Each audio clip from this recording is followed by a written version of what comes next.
দিল্লির প্রাক্তন মুখ্যমন্ত্রী অরবিন্দ কেজরিওয়ালকে ঘিরে এই হাইকোর্টের এই নতুন কন্ট্রোভার্সিটা কিসের, আর এই কেসটাকে পশ্চিমবঙ্গের মুখ্যমন্ত্রীর সঙ্গেই বা কেন কম্পেয়ার করছে, এই প্রশ্নগুলো জানার জন্য আমাদের একটু পেছনে যেতে হবে। এই ঘটনা শুধু 2022 সালে, তখন দিল্লিতে অ্যালকোহল বা মদ যারা বিক্রি করতো তাদের জন্য নতুন লিকুইড পলিসি আনা হয়, যার উদ্দেশ্য ছিল সরকার বেশি টাকা পাবে আর মদের দোকানের সিস্টেম ইমপ্রুভ হবে।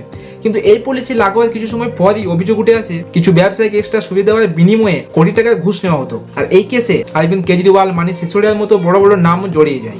এরপর দিল্লি চিফ সেক্রেটারি এই নিয়ে রিপোর্ট দেন, যেখানে বড় বড় ইরেগুলারিটিস ধরা পড়ে। আর সেই রিপোর্টের ভিত্তিতে লেফটেন্যান্ট গভর্নর সিবিআই তদন্ত শুরু করে। ধীরে ধীরে কেসটা পৌঁছায় উপরের স্তরে। অরবিন্দ কেজরিওয়ালকে গ্রেপ্তার করা হয়, পরে তিনি বেলও পান। আর তারপরে কেসটা দীর্ঘদিন ধরে ট্রায়াল করে চলতে থাকে। এটা হলো সবচেয়ে নিচু স্তরের কোর্ট, মানে যেখানে প্রথমবার কেস শুরু হয়, এখানে এভিডেন্স দেখা হয়, উইটনেস শোনা হয়, প্রথম জাজমেন্টও দেওয়া হয়। কিন্তু এই গত ফেব্রুয়ারি মাসের 26 তারিখে ট্রায়াল কোর্ট পরিষ্কার জানিয়ে দেয় এই কেসে যথেষ্ট প্রমাণ নেই। ওই সঙ্গে যে এই কেসে যুক্ত ছিল সেই সব অভিযুক্তদের ডিসচার্জ করারও নির্দেশ দেয়। কিন্তু এদিকে সিবিআই কোর্টের রায় মানতেই চায় না। তাদের দাবি কেস ভুলভালভাবে বন্ধ হয়েছে, তাই তাদের এবার হাইকোর্টে সেই কেস চ্যালেঞ্জ করে, মানে পুনরায় তদন্ত করতে দাবি করে। পুরো ইনসিডেন্টটা কোনো সাউথ ইন্ডিয়ান সিনেমা থেকে কম না। প্রথমে কোর্ট যখন বললো প্রমাণ নেই, তখন মনে হচ্ছিল কেস শেষ। কিন্তু হাইকোর্টে শুনানির সময় বিচারকের কিছু মন্তব্য দেখে কেজরিওয়ালের সন্দেহ হয় যে তিনি হয়তো পুরোপুরি নিরপেক্ষ নন, মানে তিনি নিউট্রাল হয়ে বিচার করবে না। তাই বিচারকের পরিবর্তনে আবেদন করেছেন, যেটা নিউজ পেপারে রেকুজেল প্লেয়ার দেন বলে লেখা রয়েছে। আর ওর সঙ্গে তিনি নিজেই কোর্টে আর্গিউ করে কোথাও বলেন, মানে তিনি লয়ার নেবেন না, নিজেই বিচারকের সামনে দাঁড়িয়ে নিজের যুক্তি দেবেন। ঠিক ওয়েস্ট বেঙ্গলের মুখ্যমন্ত্রীর মতোই তিনি ভোটার লিস্ট নিয়ে একটি মামলায়, যেখানে নির্বাচন প্রক্রিয়া এবং নাম তোলার নিয়ম নিয়ে প্রশ্ন উঠেছিল।